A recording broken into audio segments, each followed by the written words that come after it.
Ang Senado dapat idinaan sa clarificatory communication sa nais malaman sa Duterte impeachment case kaysa i-remand. Ayon yan sa isang kongresista.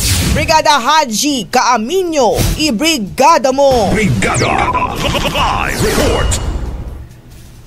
Brigada Kat, itinuturing na insulto ni Camarines Sur Representative Gabriel Bordado ang ginawang pag-remand ng Senado sa articles of impeachment sa Kamara laban niya kay Vice President Sara Duterte.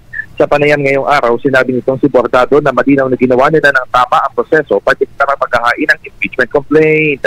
Ngunit ito anya ang una pagkakataon na ibabalik sa Kamara ang articles of impeachment, lalo't nasaksihan niya ang pagkakaroon ng virtual consolidation ng mga naunang kaso at isa rin siya sa nag-endorso sa ika-4 na complaint. Ikinagulat umano ng kongresista ang pasya dahil matapos ang verbal gymnastics ni Senate President Cheese Escudero, inasahan niyang tatalakayin na ang impeachment trial. Punto nito, dapat sana'y nagpadala na lang ng clarificatory communications ang Senado sa Kamara sa halip na ibalik o i-remand.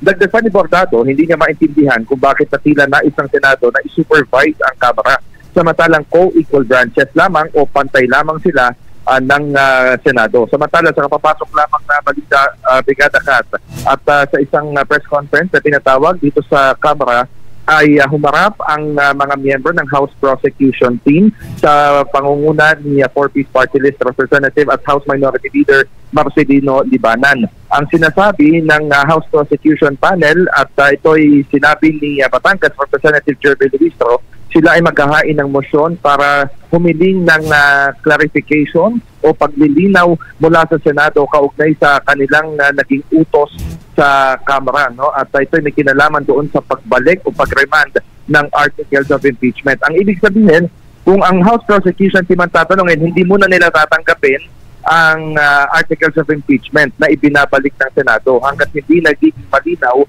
yung utos ng Senado. Kabilang dun sa kanilang i-clarify ay itong ang utos ng Senado na i-certify ng House of Representatives na hindi sila lumabag sa konstitusyon nang ihain ang impeachment complaint laban kay Vice President Sara Duterte.